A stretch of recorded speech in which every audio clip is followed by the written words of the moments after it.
Selamat datang di channel Boim Islam. Kali ini kita akan mendengarkan kajian dari Ustadz Khalid Basalamah tentang kunci datangnya rejeki. Mari kita dengarkan. Yang tadinya saya dari Rp1 tidak pegang duit, masuk uang 650 juta ikhwah, tidak masuk di akal. Gitu.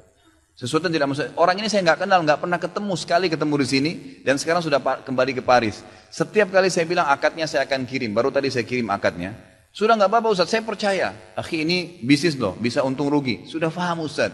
Orang lain aja banyak bisnis dia rugiin saya nggak takut, apalagi sama Ustaz. Sudah silahkan, Alhamdulillah. Saya melihat Allah berikan jalan keluar yang sangat dimudahkan. Yang penting nikmatin prosesnya dan yakin kepada Allah SWT. Jangan. Assalamualaikum, selamat datang di Boim Islami. Video kali ini kajian dari Ustadz Khalid Basalaman tentang kunci datangnya rejeki. Oh ya, yang sudah subscribe saya doakan banyak rejeki dan masalah dapat segera diselesaikan. Amin ya robbal alamin.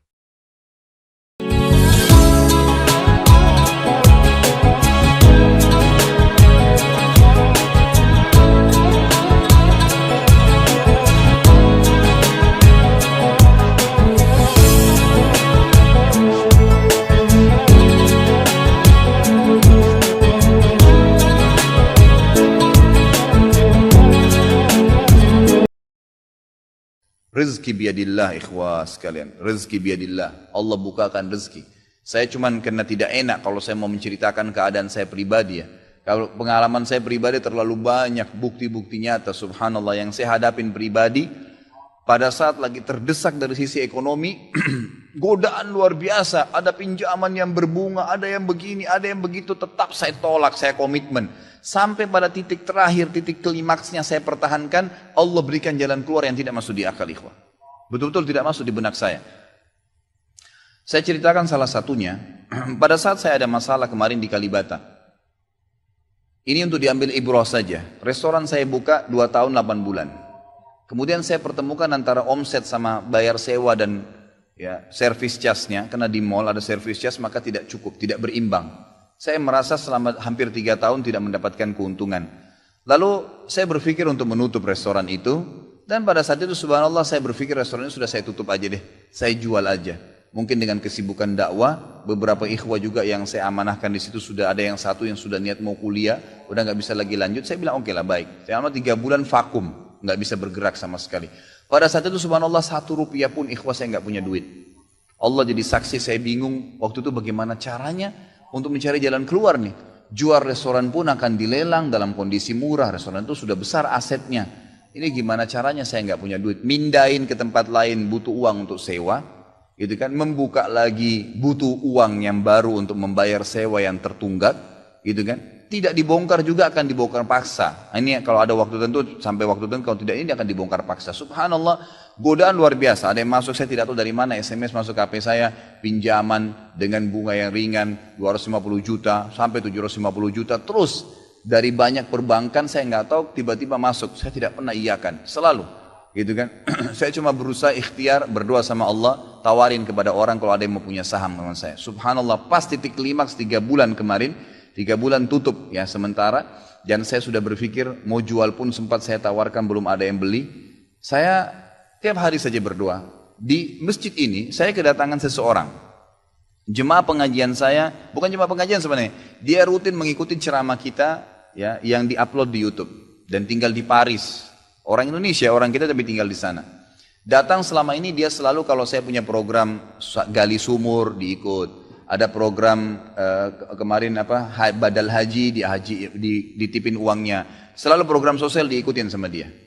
Subhanallah pada saat lagi dia bilang sama saya SMS, Ustaz saya mau ke Jakarta, saya ingin hadir pengajian Ustaz langsung. Saya bilang baiklah kalau gitu silahkan fadhal. Selesai pengajian kita, waktu itu selesai jam 9 malam, kurang lebih seperti jam-jam seperti ini. Lalu kemudian dia datang sebelah saya belum pernah lihat orangnya. Lalu dia salaman sama saya, dia bilang Ustaz saya Pak John Firdaus, dia bilang sama saya gitu. Terus saya bilang, oh iya Pak, saya belum paham nih. Dia bilang, saya yang dari Paris Ustaz. Oh antum, terus salaman lah, ngobrol-ngobrol. Sampai ke mobil gitu kan. Saya sempat kasih dia beberapa buku yang biasa saya bawa di mobil. Ini akhi, mungkin antum bisa baca-baca di sana sama keluarga dan seterusnya. Sebelum berpisah, dia bilang sama saya, Ustaz saya sempat bawa teman ke Kalibata. Kok saya mau ajak makan, tutup tempatnya Ustaz. Oh iya, ceritanya ada tunggakan pembayaran yang belum saya bayar dari sewanya karena tidak cukup antara omset penjualan dengan ini.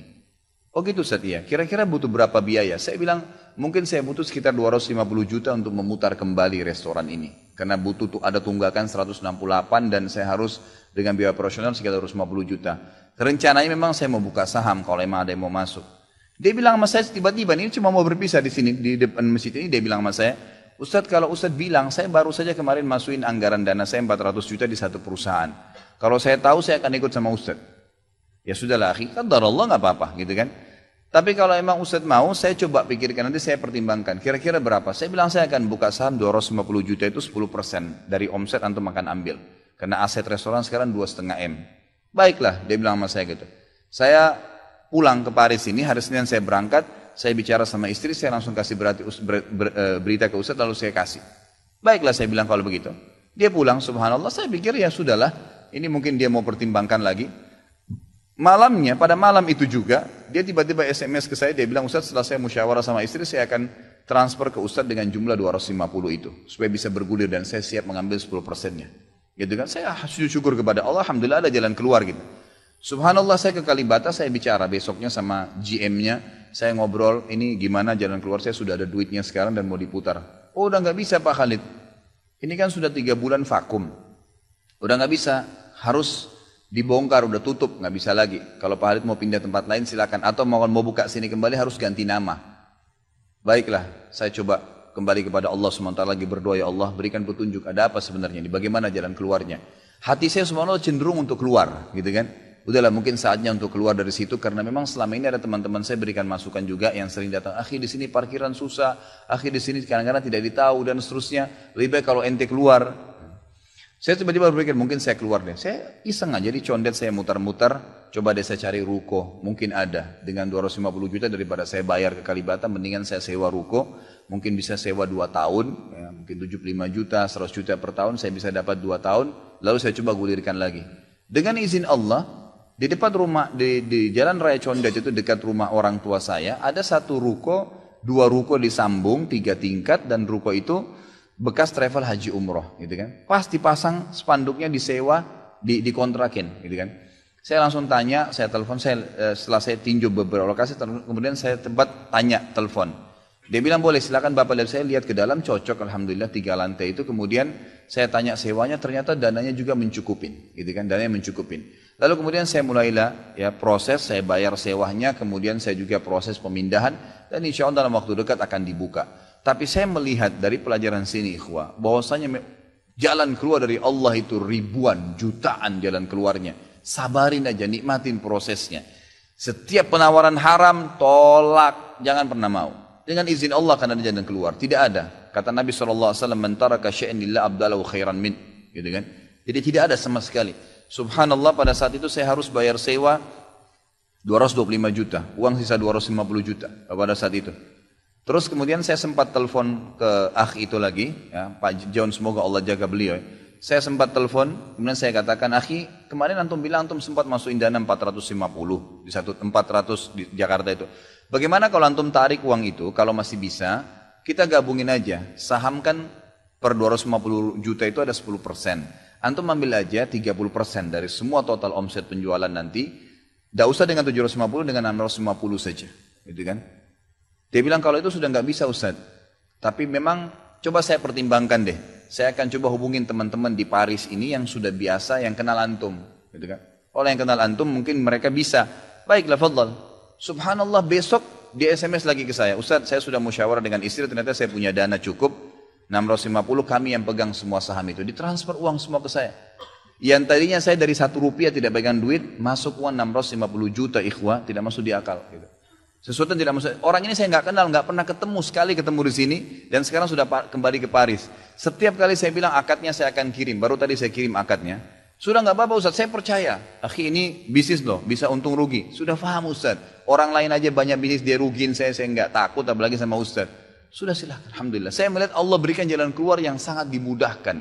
Yang penting nikmatin prosesnya dan yakin kepada Allah SWT. Jangan takut. Gitu kan? Jangan takut. Dan ada banyak kisah seperti ini dalam hidup saya yang saya mungkin tidak, sebagian tidak diceritakan gitu kan. Cuma ini tadi saya buka supaya memang bisa ada pengalaman. Karena rata-rata sini karena hanya masalah kekhawatiran saja. Kekhawatiran rezeki yang insya Allah tidak akan ada masalah dalam kehidupan kita.